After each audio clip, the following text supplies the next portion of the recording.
On the news headlines, Chinese companies attempt to seize presidential debts. Fraudulent, says Presidency.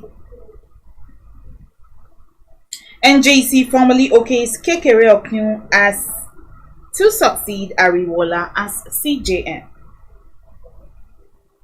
Don't accept admissions outside caps. JAMB reminds candidates.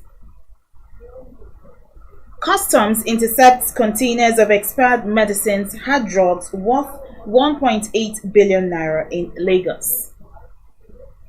Good day, you're watching Leadership TV News. I am Cynthia Onwado. The Presidency on Thursday said the efforts by Chinese company Zhongshan Fusheng Industrial Investment Company Limited to take over some jets on Nigeria's presidential air fleet are fraudulent.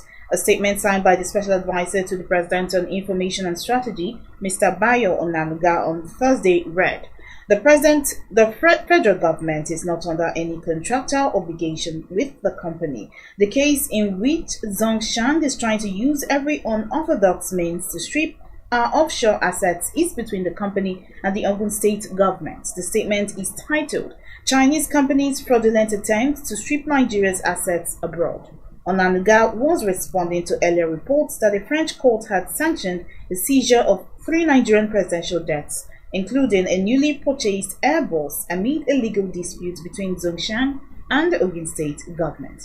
The presidential aide said the federal government is not under any contractual obligation with the company. The case in which Zhongshan is trying to use every unorthodox means to strip our offshore assets is between the company and the Ogun State government. The federal government is fully aware of efforts being made by the Ogun State government to reach an amicable resolution on the matter. It must be said without any equivocation that Zhongshan has no solid ground to demand restitution from the Ogun State government based on the facts regarding the 2007 contract between the company and the state government to manage a free trade zone.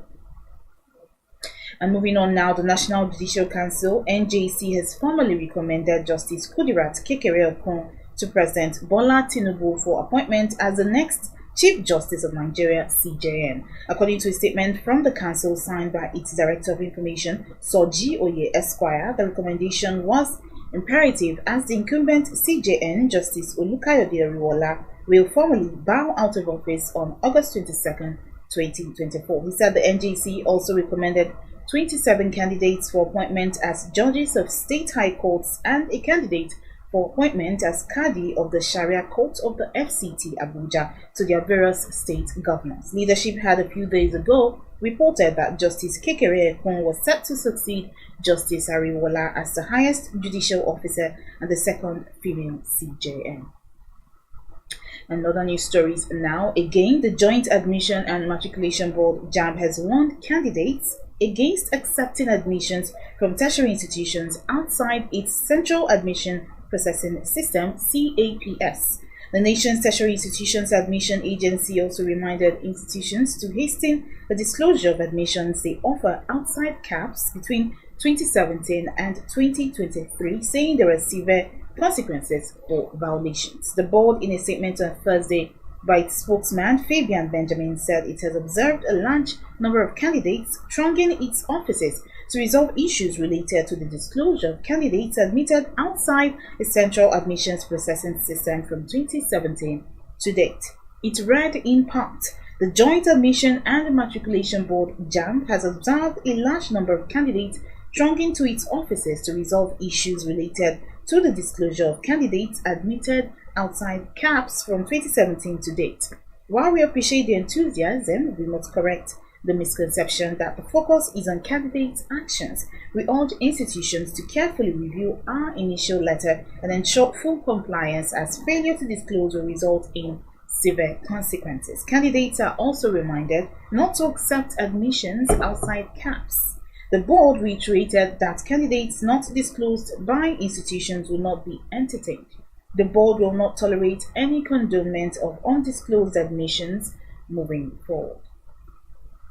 Finally, now in the news, the Apapa Command of the Nigeria Customs Service (NCS) has announced the interception of 40 feet containers numbering 12 laden with expired pharmaceuticals, illicit drugs, expired supplements, and machetes worth 1.8 billion naira. Speaking at a press briefing in Apapa Port, Lagos on Thursday, the Controller General of Customs, Bashir Adewale Adeniyi, said if the drugs were allowed to exit the port, it would undermine national security by influencing the behavior of individuals involved in criminal activities. He added that aside from being expired, some of the seized drugs were imported without undergoing the necessary regulatory requirements, such as obtaining a number from the National Agency for Food and Drug Administration and Control, NAFDAC.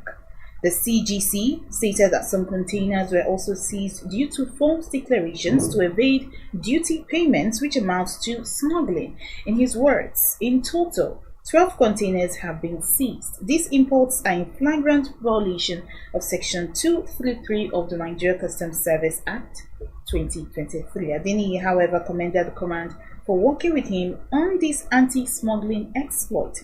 He said that the command handles the highest volume of trade for the NCS, collects the highest revenue, and is therefore saddled with a higher degree of expectation from the management of the service and the government.